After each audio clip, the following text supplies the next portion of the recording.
certains m'ont fait l'honneur de m'écouter, d'écouter mes conseils. J'ai dit Dieu merci. Parce que, Cheikh Ivan, quand tu viens de ton démocro natal et que tu vas à Odiéné, passer toute ton adolescence, Boundiali, et que tu viens à Abidjan, à Djamé, quartier Ébrié, tu ne peux que chanter ce que tu as vécu, les frustrations de ta petite vie.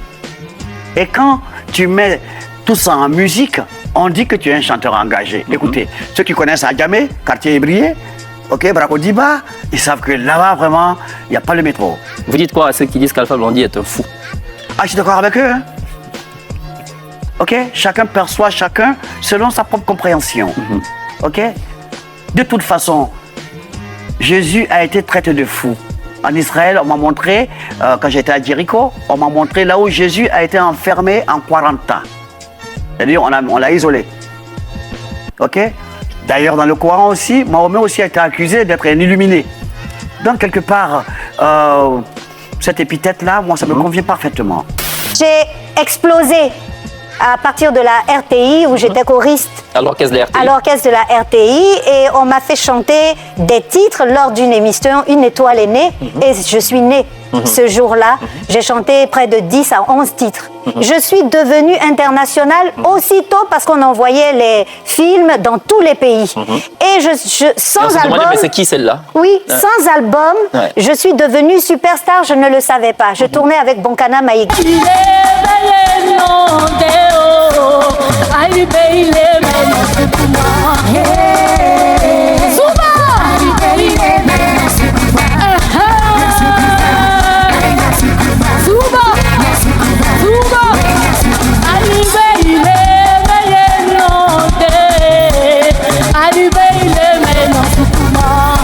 Qui est Luxon Pano aujourd'hui pour la musique ivoirienne? Si on devait l'identifier dans ce vaste mouvement de la musique ivoirienne. D'abord, héritier putatif d'Ernesto Didier. Aujourd'hui, héritier confirmé. D'accord. Parce que les gens voulaient qu'il danse servilement comme Didier, non. Alors que lui, il est grand chanteur. La danse, voilà. Non, c'est pas. C'est pas son problème. Il s'est un peu débrouillé. Bon, tellement gêné, il est parti avec ses blignons pour faire le là-bas, ce que je regrette aujourd'hui. On se replie à Daloa pour se reposer un peu. Nous, on revient de là-bas, on trouve un nouveau rythme qui est le polier. Qui fait des ravages. On joue dans une salle vide. C'est les Barthélemy Nabo, les Paul de Cuy qui sont nos... Il n'y a personne presque. Qu'est-ce qu'il fallait faire? En tant que chercheur, nous nous sommes repliés à Taïraguin comme mon village natal. Et puis bon, nous sommes allés aux obsèques du papa du ministre Serigne Yorba à l'époque. Donc on était là-bas. Et puis le petit frère de Serigne Yorba a dit Pado, viens voir, là, je vais te montrer un truc. Bon, non, voilà Serigne Yorba. Serigne Yorba, ça c'est vraiment la prononciation route, quoi. Serigne Yorba. Donc Serigne Yorba. Bon, ça c'est nous maintenant. Serigne Yorba. Donc il dit, viens voir quelque chose qui peut t'intéresser. Et on s'approche. Il dit, voilà, c'est une danse que les enfants ont créée. La danse du canard. D'accord. Donc, qu'est-ce qu'il fallait faire? Il fallait trouver une musique et une voix qui correspond à ça. C'est ça. Et voilà comment Luxon Pano. Très bien. Et donc voilà, ça part de là.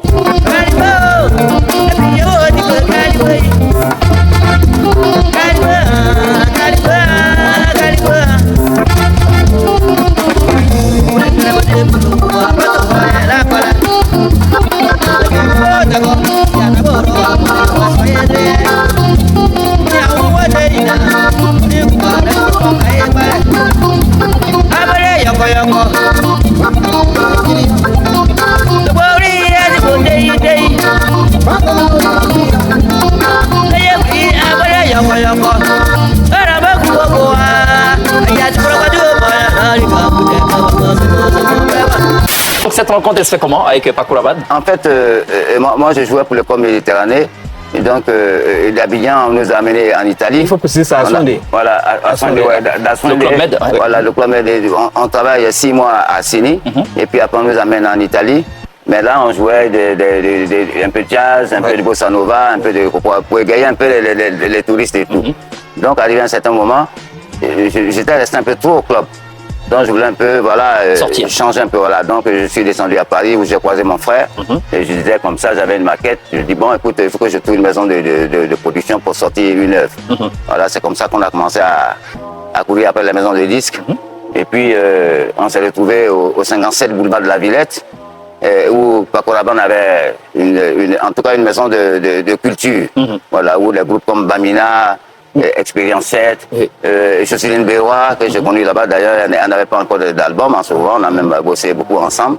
Et puis voilà, c'est comme ça que j'ai proposé ma maquette. Et ça a été validé. Voilà, ça a été validé. La musique était un peu différente, comme il disait lui-même, de François Louga, de Bass Minto. C'est cela. Voilà, et c'était quoi comme musique? C'était toujours le funk? Ouais, c'est cette musique-là, Afro-funk comme ça s'appelle, Afro-funk, voilà. On va laisser compter.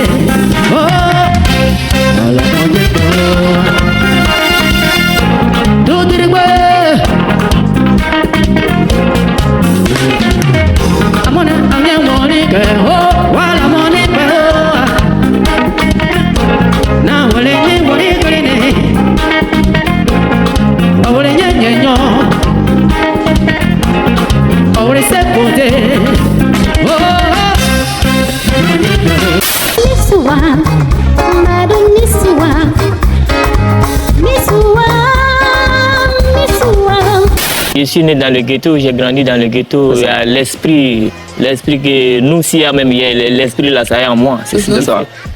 Parce qu'il y a d'autres qui sont nous aussi, mais non pas l'esprit. Moi, il y a l'esprit. C'est ça. Voilà. Et c'est une affaire d'esprit d'ailleurs. Ouais, justement, il le chante dans le titre Korojo, Ma Place, Ma Place, You Place, Ninja égorgé, VS. C'est vraiment des vocaux quoi. Ninja égorgé. C'est le vieux moment du. C'était ça, non? VS vous a maîtrisé. Vous a maîtrisé, ainsi de suite. Mais la plupart de ces chansons, enfin quelques-unes de ces chansons, il y a cet esprit justement, Ziggy dedans, Korojo. C'est mon inspiration, non? C'est mon inspiration, il y a une force. Par contre, Baramogo, ça peut être un peu, on peut un peu te titiller là-dessus. Hein. Ouais, Baramogo, c'est... On peut te reprocher en fait de soutenir un peu le Baramogo qui fuit. Non, je ne le soutiens pas. Je dis seulement parce que le Baramogo, souvent, il parle trop, il confie tout à ses goûts. Oui, à sa goût, donc voilà quoi. Et lui-même, il sait qu'il ne fait pas du bon boulot, mais il confie tout à sa goût. Quand ils sont en jaillet, quand il va dans les maquis, quand il se met wawap, il explique tout. Quoi. Donc, lui, il explique tout. Donc, c'est facile pour l'arrêter. Dès qu'on veut l'arrêter, seulement quand on attrape la PIC, seulement c'est fini. C'est ça. Voilà, elle dégage tous les secrets et puis on les suit. Voilà, donc il dit, pour un enfant du ghetto. Le concept est marquant en 36 ans de carrière. Le concert marquant, allez, il y en a eu tellement. Aux Antilles, en Martinique. Oui, on était allé, merci à Serge Billet, qui était l'animateur présentateur du 20h là-bas à l'époque, et qui avait à côté une association qui s'appelait Aquaba d'ailleurs, et qui faisait connaître la culture ivoirienne hors de nos frontières. Et c'est comme ça qu'on débarque là-bas pour la première fois. En quelle année? Je suis arrivé, on était en 95. On était en 95. J'avais pas encore sorti Apollo 95. D'accord. Et donc on arrive, il avait booké pour une date. On arrive, vous savez comment les Blancs fonctionnent, hein? Bon, c'est un peu les Blancs là-bas. Hein? Guichet fermé. Ok. Première date, guichet fermé. Donc on arrive, moi je suis inconnu, je me dis, bah, attends, c'est la première fois que j'arrive ici.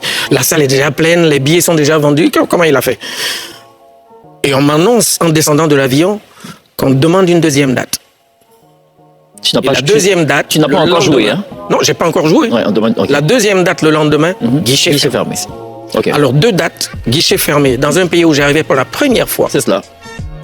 J'ai dit, alors qu'on était qu'en 1995. On était en 95. Quelqu'un qui démarre en 1989. Les réseaux sociaux à ce niveau-là. Ouais. Serge Billet, bravo quoi.